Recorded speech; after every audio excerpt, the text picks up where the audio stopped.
A Stranger is Watching by Mary Higgins Clark. Read by Betty Buckley.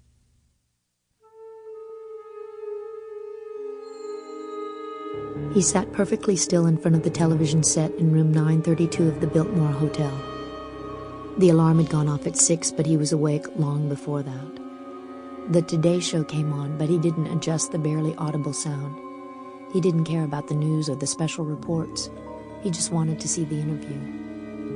He'd already showered and shaved and put on the green polyester suit he'd worn when he checked in the night before. The realization that the day had come at last made his hand tremble, and he'd nicked his lip when he shaved. It bled a little, and the salty taste of blood in his mouth made him gag. He hated blood. Last night at the desk in the lobby, he'd seen the clerk's eyes sliding over his clothes. He'd carried his coat under his arm because he knew it looked shabby. But the suit was new. He'd saved up for it. Still, the clerk looked at him like he was dirt, and asked if he had a reservation. He'd never checked into a real hotel before, but knew how to do it. "Yes, I have a reservation." For a minute the clerk looked uncertain, but when he didn't have a credit card and offered to pay cash in advance, the sneer was back. The room cost $140 for the 3 nights.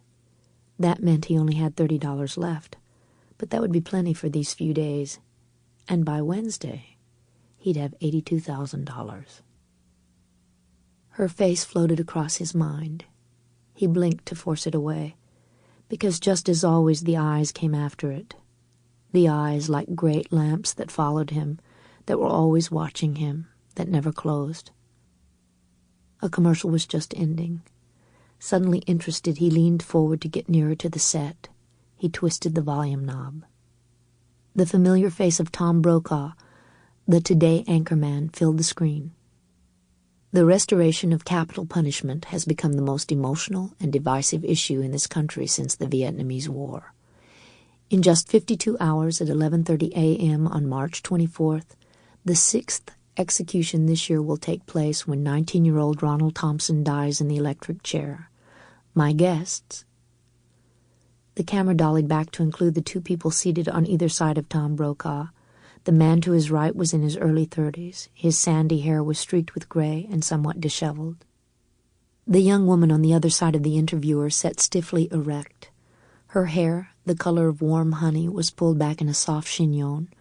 Her hands were knotted into fists in her lap. She moistened her lips and pushed back a strand of hair from her forehead. Sample complete. Ready to continue?